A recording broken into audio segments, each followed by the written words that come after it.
My fellow Guamanians, in 10 days, GovGuam employees will receive their first pay adjustment in 23 years, outside increments. This is a heartfelt moment for all of us in the administration.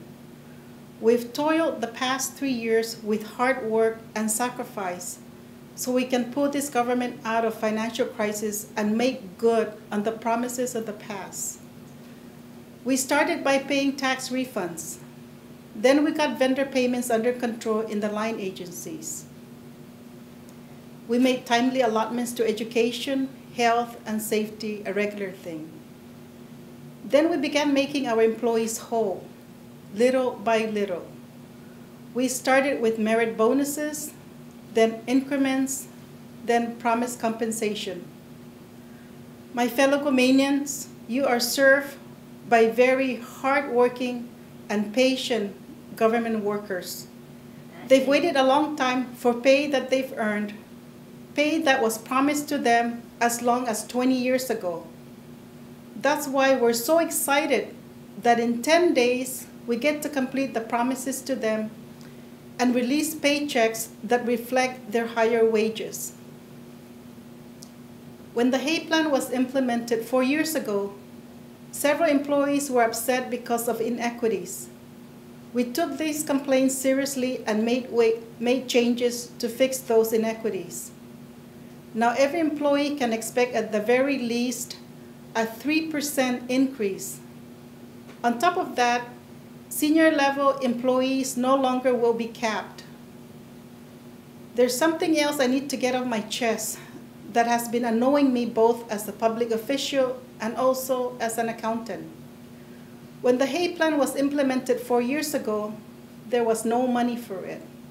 And do you know what Speaker Juan-Pat and Senator Pangilinan and Vice Speaker said about it in 2010? Nothing. Do you know what their scrutiny was? Nothing. How many hearings did they hold to address this? None. It was a huge nightmare for the Department of Administration in the beginning of 2011. GovGuam had a negative checking account balance of $17 million. I came out publicly to review the cash crisis, and if you remember, Senator Pangilinan said there was no crisis, so we should pay the HAY raises. Speaker Juan-Pat said I was startling everyone by telling the truth about our finances, so we should pay the HAY raises. Senator Respicio saying he would rather owe the taxpayers than the bank for tax refund said that we should pay the HAY raises despite not having money for tax refunds. Vice Speaker Cruz was my biggest critic, demanding useless information to prove the financial crisis existed. Senators were crying out loud. This government owed every taxpayer an average of $7,000 in tax refunds at that time. There was a $330 million deficit, and you were trying to tell me that there was no financial crisis? What I find most disturbing about the duck and pony show from the legislature is that these same senators who denied the financial crisis are the ones who took a pay increase while they refused to account for your tax refunds. And now that we've addressed the financial crisis, they're getting in the way of paying GovGuam employees competitive wages. Speaker Juan-Pat, in her latest weekly radio address, says that the legislature wants to avoid a shortfall by ensuring our plan to pay through wages doesn't go through. My fellow Guamanians, you and I know that these senators have never prevented a shortfall in their lives.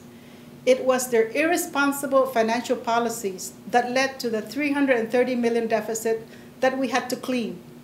Their overprojection of revenues and reckless appropriations caused a shortfall of $280 million in tax refunds that we had to fix. And now that we have solved the problems they created, they're all of a sudden credible in the financial management of this government?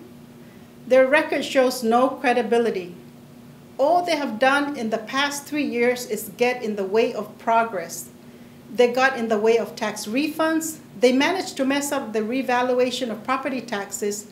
They stopped progress on public schools.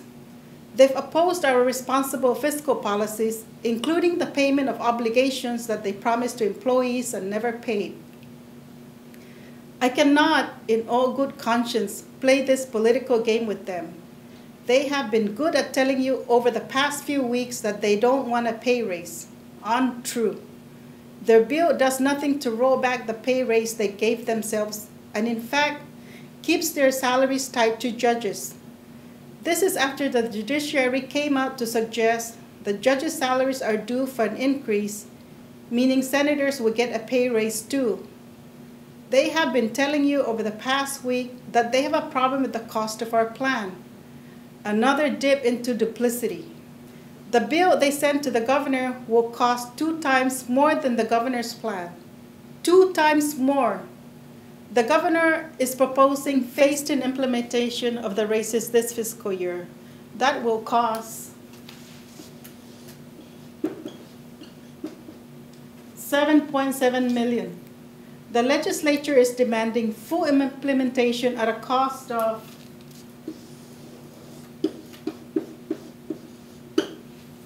$15 million while giving us only $7 million in spending authority.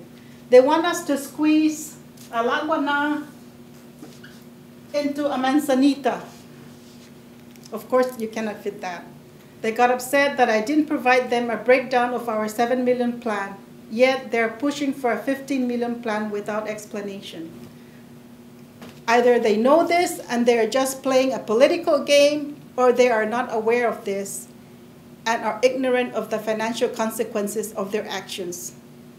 Either way, I cannot take this theatrics seriously. This is why I'm coming before you, the real bosses. Whenever I've presented you with information, it was proven to be true. Whenever I've made a promise to you, I've followed through. Over the past 3 years, we have built a trust together, and the evidence of our work has been the marked improvement of our finances. We have a track record of saying what we mean and doing what we say. This is entirely opposite of the track record of the senators leading the legislature. All they have done is stood in the way and taken any position that is opposite ours, whether it was paying tax refunds or compensating our employees. I am concerned that they will stop the Hay Plan from happening for purely political reasons. I hope that isn't the case. We want to keep our promise to the employees, and we want to be able to invest in a strong future by investing in them. You can be assured, my fellow Guamanians, that Governor Calvo, Lieutenant Governor Tenorio, their cabinet, the mayors, and I will always fight for you, the taxpayer, and for our hard-working employees.